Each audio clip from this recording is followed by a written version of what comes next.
Hi, I'm Dr. Bradley Peterson. I'm at the University of Southern California and Children's Hospital, Los Angeles.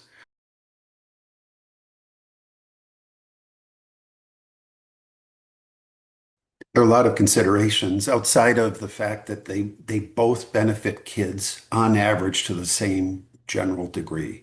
That's the first consideration. So, I mean, if the family and the kids really prefer one modality rather than another, I think it's perfectly reasonable to go with it. So I don't think it's reasonable to say, no, you really need to start with CBT because the data just don't suggest that. In addition, there's another consideration, which is that um, both treatments were really well tolerated in the study. And in fact, there's some evidence that CBT was associated with a little bit more physiological symptoms of anxiety. Um, Things like feeling stress and palpitations and stuff like that. Both treatments had those side effects decline over the 6 months very substantially. So they may have started out with some, but kids settled down and really had very few side effects throughout the rest of the trial. So what that means is that in some respects, medication was even better tolerated than CBT.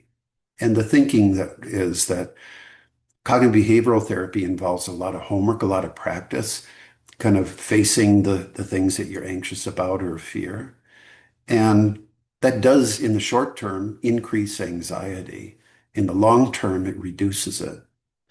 So, in many respects, medication is well tolerated and can be better tolerated than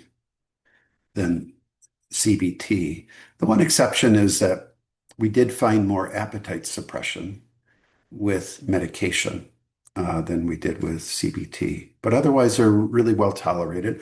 And so that's important to know because often parents and kids are thinking, oh, I'm going to have all these side effects with medication. And the truth is, you have fewer side effects with the medication than you do even with CBT. Another consideration of what to start with or what to do after 3 months of treatment and you need more help is what's available to kids. I will say medication is more readily available. Pediatricians can prescribe this. Really, any physician can prescribe this or nurse practitioner. It's very simple, once a day dosing, very simple dosing.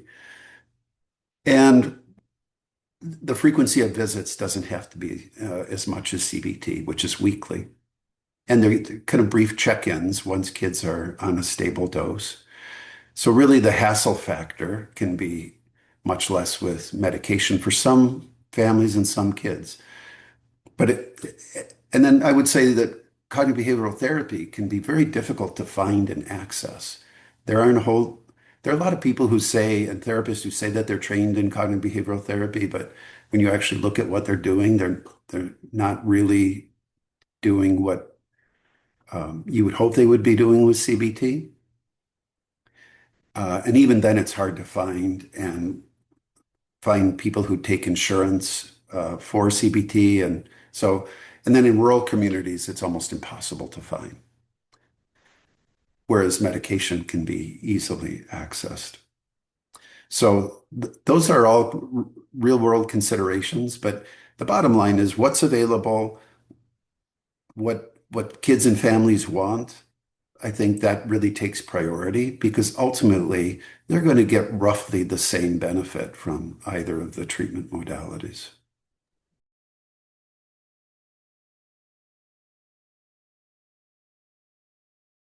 Yeah, that's a great question. And really, that's the most important aspect of the study, in my opinion, and opinion of my co-investigators. So most prior studies of the treatment of anxiety disorders in kids have been conducted in very homogeneous populations. So kids who have anxiety but nothing else. Now, that's very rare. Most kids who have anxiety, 60, 70% have co-occurring depression or They may have an eating disorder. They may have self-injurious behavior, suicidal idea. There's so many things that can be going on and that typically are. To just see anxiety isolated with nothing else is very rare. It happens, but it's rare. It also tends to be much milder in terms of the symptom severity than when it comes with other things. So the kids in this study, these were kids like, walking around in the neighborhood, who have anxiety. We took all comers, more or less, with very few exclusion. And so these kids are much more likely to be seen in either behavioral health clinics or pediatric clinics around the country or in school clinics than those kids who've been treated in prior studies. So much more representative. And the findings we think are much more generalizable to those populations. This is a very diverse sample. We had a lot of kids who were ethnic or racial minorities, as well as white non-minoritized kids. So it was a very diverse sample. The socioeconomic advantage and disadvantage was broadly representative, much more so than in past studies, which tended to be white non-Hispanic kids, socially and economically advantaged. And then in those past studies, they tend to be treated by the world's best experts in cognitive behavioral therapy and medication therapy. These kids were treated by real world clinicians, not world class experts and academicians. And so they're treated by the kinds of people who would be treated, any of our kids would be treated by these kinds of folks. So I think in part because of that, because of the population, we had hints from past studies that ethnic and racial minorities, for example, respond less well to treatment for anxiety. So there have been hints of it in the past, and we certainly find that here, that they got well at a slower rate than white non-Hispanic kids. And they seem to respond better to combination therapy than white non-Hispanic kids did. So I'd say in summary, the most important aspect of the study is really how representative the sample was, how they're being treated, who they're being treated by. Very, very real world. So what we see in the study, I think, is what people, in fact, do see around the country in their everyday practice with kids who are anxious.